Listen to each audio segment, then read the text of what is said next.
बच्चों, आज शनिवार है और हम सब फिर से संडे स्कूल की आराधना में सम्मिलित हुए हैं।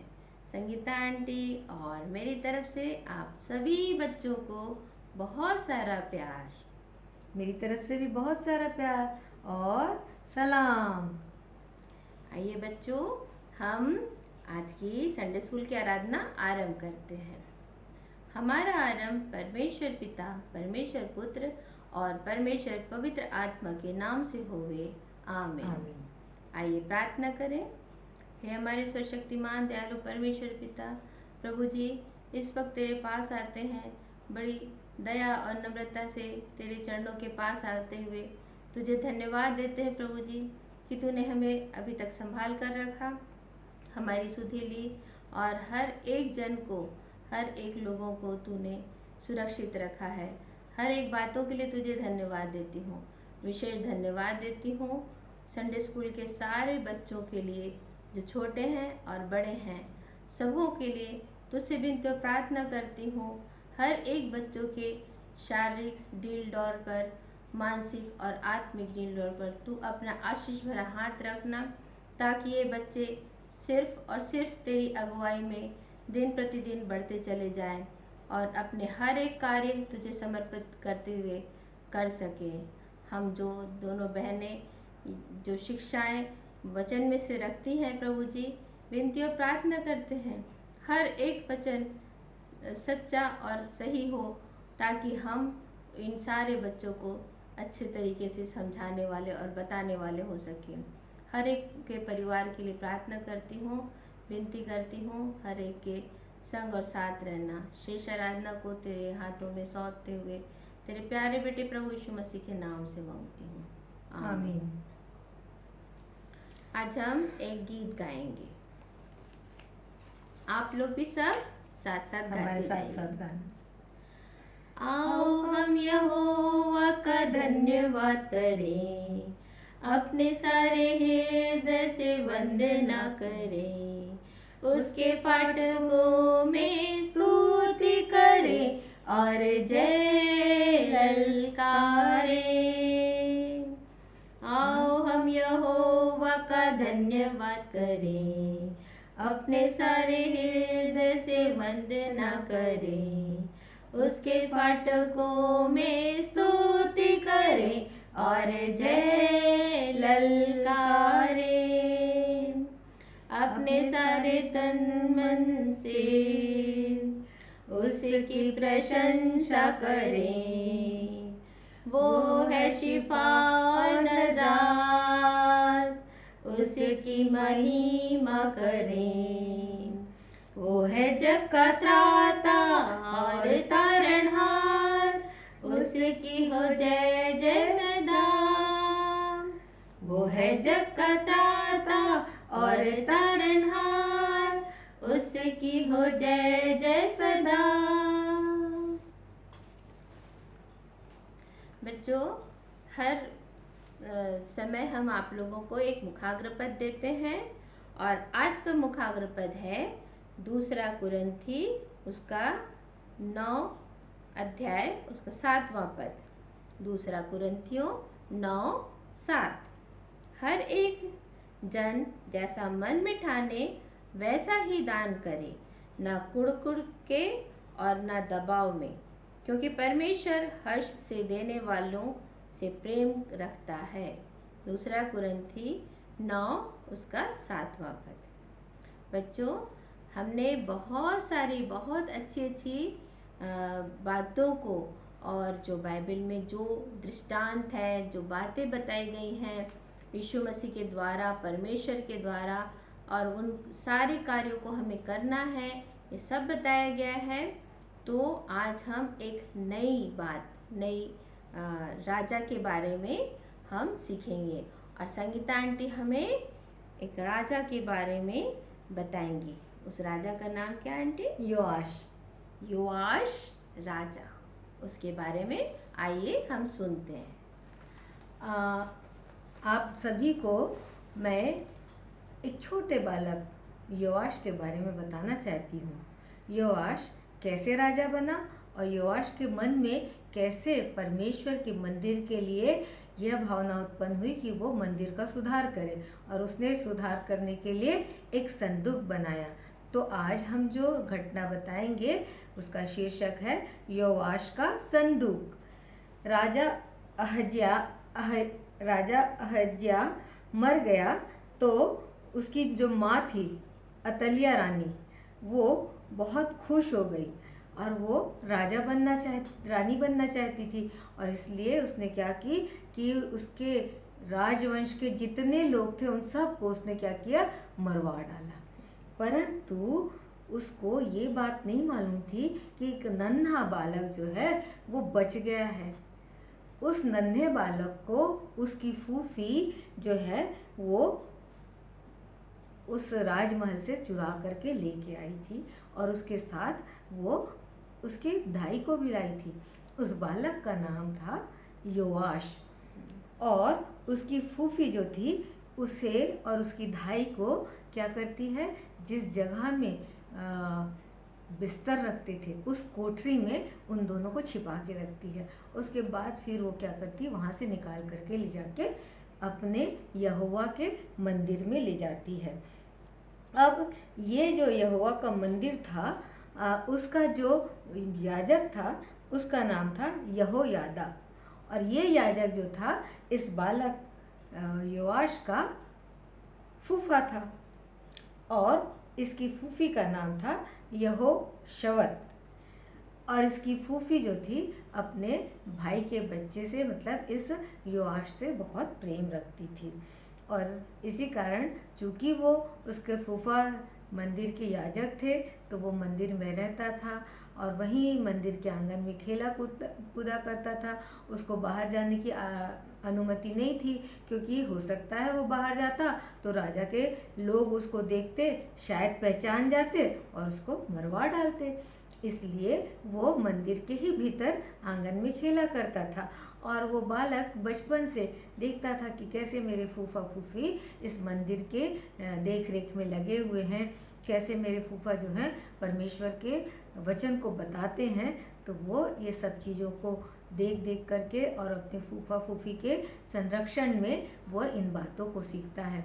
वो परमेश्वर से प्रेम कैसे किया जाता है इस बात को उसने सीखा, कैसे प्रार्थना की जाती है, कैसे परमेश्वर के वचन को याद किया जाता है, इसको भी उसने अच्छे से सीखा।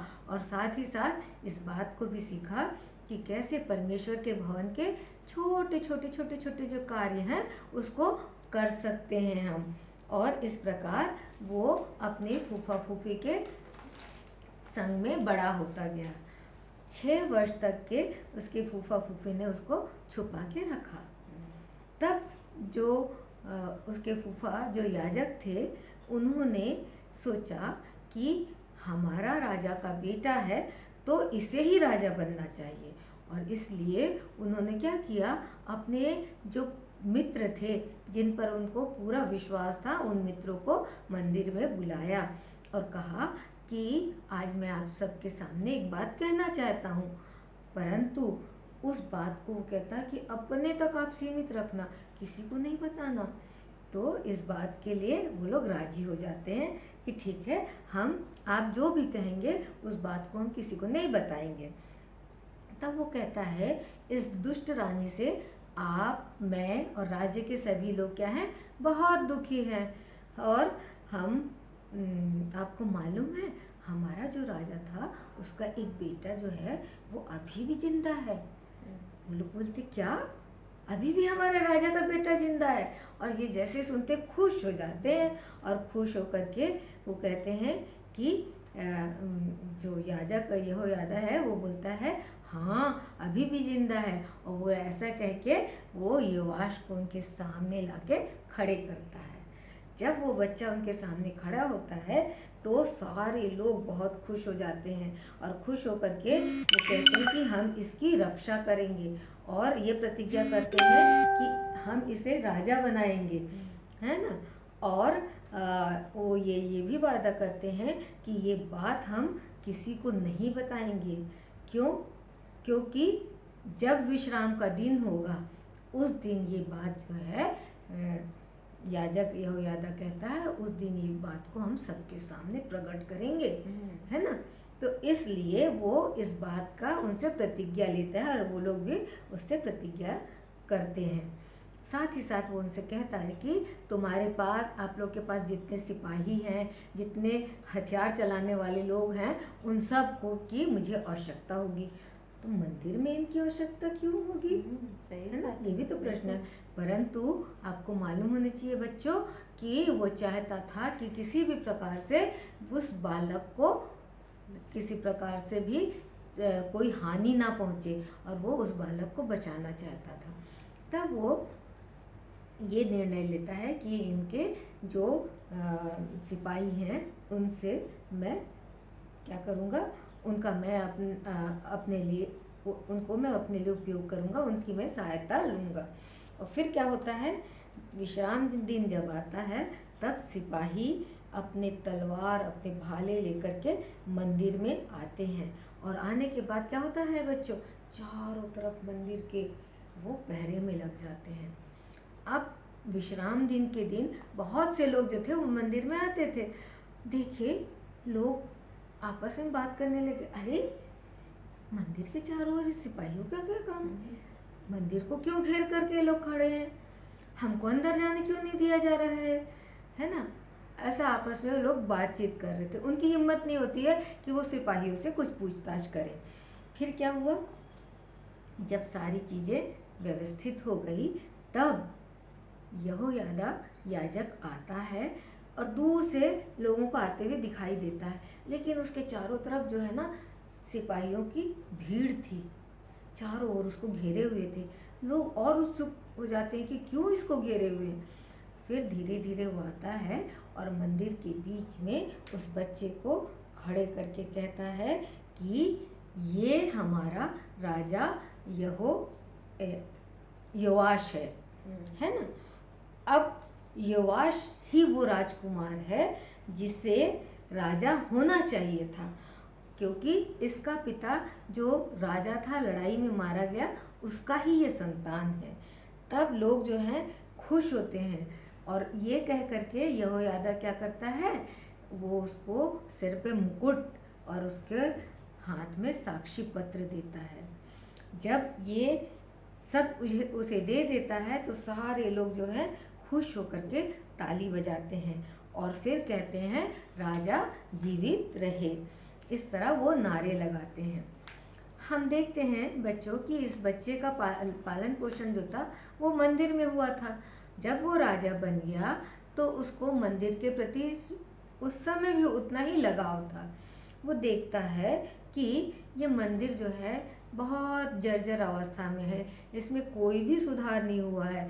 क्यों, इसकी जो उससे पहले जो रानी थी, जो उसकी दादी थी, उसने क्या करी थी, मंदिर के बहुमूल्य जो वस्तु थे, जो पात्र थे, बहुत सी ऐसी चीज़ें थी जो बहुत ज़्यादा मंदिर के लिए आवश्यक थी, वो सारी चीज़ों को ले जाके उसने बाल देवता के सामने, बाल देवता के मंदिर में चढ़ा दिया था। और वो मंदिर की देखभाल के लिए कोई पैसे नहीं देती थी। इसके कारण ये जो मंदिर था वो उजाड़ था। तब वो योआश क्या करता है, अपने याजकों को बुलाता है और उनको आज्ञा देता है कि हमारे देश के सारे नगरों में जाकर के लोगों से कहो कि मंदिर को सुधारने के लिए रुपया दें। परंतु बच्चों लोग जो थे राजा की इस आज्ञा को टाल देते हैं और इस प्रकार मंदिर के सुधार के लिए कोई भी पैसा उन्हें प्राप्त नहीं होता है। तब योआश अपनी फूफा यहोयादा को बुला करके उनसे सलाह करता है कि हम कैसे रुपया इकट्ठा करें। तब वो कहते हैं कि आप एक संदूक बनाइए।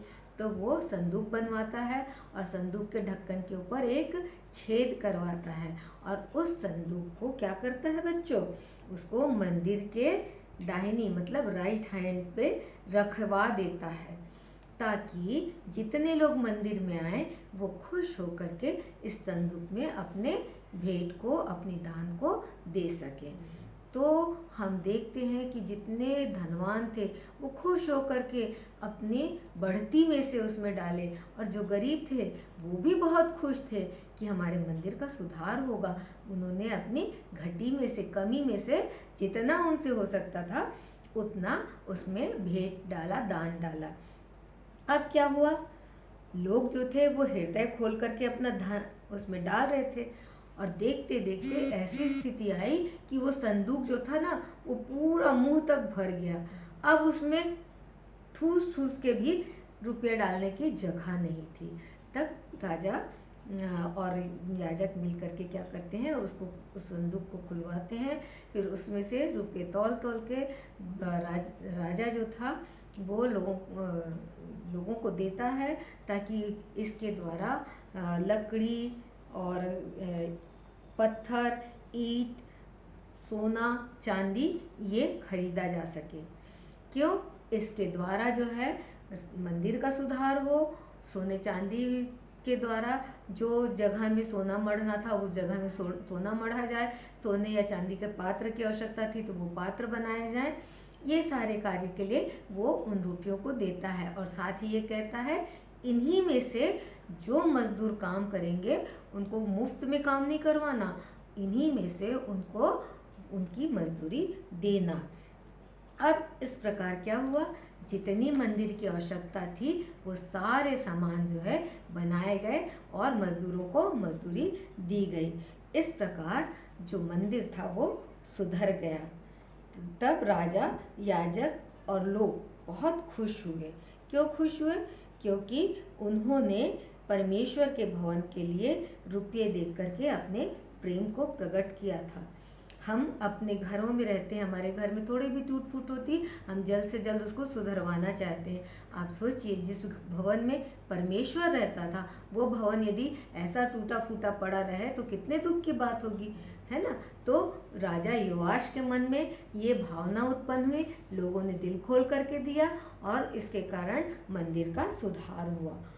अब बच्चों, हम अपने प्रेम को परमेश्वर के प्रति कैसे प्रकट कर सकते हैं? हम जो भी हमारे पास है खुश होकर के उसे दान दे करके हम उस परमेश्वर के प्रति अपने प्रेम को प्रकट कर सकते हैं। परंतु एक बात हमें याद रखना चाहिए कि परमेश्वर जो है हमारे हृदय से, है ना, जो हमारा हृदय है उसकी भेंट को वो चाहता है। वो चाहता है कि जो भी हम दें अपने हृदय से दें, है ना। कोई ज़बरदस्ती नहीं होनी चाहिए। अरे इतना पैसा देना बोला जा रहा है, उसके लिए कुड़कुड़ कर रहे हैं, उसके लिए अरे हमारा इतना खर्चा है हम कहाँ से निकालें, ऐसा कहा जा रहा है। तो ये नहीं होना चाहिए, परंतु ये होना चाहिए कि खुश होकर के दे, क्योंकि परमेश्वर जो है केवल हमारे दान को नहीं चाहता है, परंतु परमेश्वर जो है हमारे हृदय को चाहता है, हमारे मन को चाहता है। और वो चाहता है कि जो कुछ भी हम जो भी दे रहे हैं वो हम हर्ष से दें, हम मन से देने वाले हों और अधिक से अधिक प्रसन्न होकर के दें। तो बच्चों, आज मैंने बताया कि हमको क्या देना है, परंतु हम बच्चे हैं तो हम सोचते हैं कि हमारे पास धन कहाँ से आएगा। तो इसके लिए आवश्यक नहीं है आप अपने धन ही को दें, आप अपने समय को दे सकते हैं परमेश्वर को, है ना। आपके पास जो टैलेंट है ना, किसी को कितना अच्छा गाने का टैलेंट है, कोई अच्छा बजाता है, कोई अच्छे कहना चाहिए परमेश्वर के वचन को बोलता है। कई लोग कितने अच्छे हैं, आपको मालूम है स्वर्णिमा, बच्चे जो है ना, कई बच्चे 50-60 वर्ष याद कर लेते हैं, सही है ना। तो ये भी एक परमेश्वर का वरदान है, और परमेश्वर चाहता है कि उन सारी चीज़ों को हम खुश होकर के उसके लिए अर्पित करें, है ना। और परमेश्वर ये चाहता है कि हम प्रार्थना करें, हम आज्ञा माने परमेश्वर की और अपने माता पिता की। हमारे पास कमी घटी होगी, हम उसके लिए भी प्रार्थना करें। हमारे पास परेशानी भी होगी, कभी कभी ऐसा होता है ना, हम पढ़ते हैं याद नहीं हो पाता, होता है ना। तो हमको क्या करना है, गुस्सा नहीं होना, मेरे से कुछ नहीं बनता है ये नहीं बोलना, या सामने वाला बहुत होशियार है मैं बुद्धू ये नहीं सोचना। परमेश्वर हम सभी को अच्छे से अच्छा बनाया है। जिस चीज़ में हमें लगता है कि हम कमज़ोर हैं, पहले हम प्रार्थना करें, फिर उस पढ़ाई को करें या उस कार्य को करें, अवश्य परमेश्वर हमको सफलता प्रदान करेगा। इसलिए आप लोगों से यही मैं चाहूँगी कि आप लोग हर कार्य जो है खुश होकर के करें और अपने आप को जो है परमेश्वर के लिए एक अच्छा दान के रूप में प्रस्तुत करें। और हमारा जो मुखाग्र पद है, हम दोनों एक साथ बोलेंगे क्या? ठीक है ना? हर एक जन जैसा मन में ठाने वैसा ही दान करे, ना कुड़ के और ना दबाव से, क्योंकि परमेश्वर हर्ष से देने वालों से प्रेम रखता है। दूसरा कुरिन्थियों 9वां अध्याय उसका 7वां पद। तो इसको आप लोग अच्छे से याद करिएगा, ठीक है? ठीक। अब बच्चों हम प्रभु की प्रार्थना करेंगे और मुझ में यीशु की शोभा दिखाई दी। हे हमारे पिता, तू जो स्वर्ग में है, तेरा नाम पवित्र माना जाए, तेरा राज्य आवे, तेरी इच्छा जैसे स्वर्ग में पूरी होती है वैसे इस पृथ्वी पर पूरी हो। हमारे दिन भर की रोटी आज हमें दे, और जैसे हमने अपने अपराधियों को क्षमा किया वैसे हमारे अपराधों को क्षमा कर। हमें परीक्षा में न डाल, परंतु बुराई से बचा, क्योंकि राज्य, पराक्रम और महिमा सदा तेरे हैं। आमीन।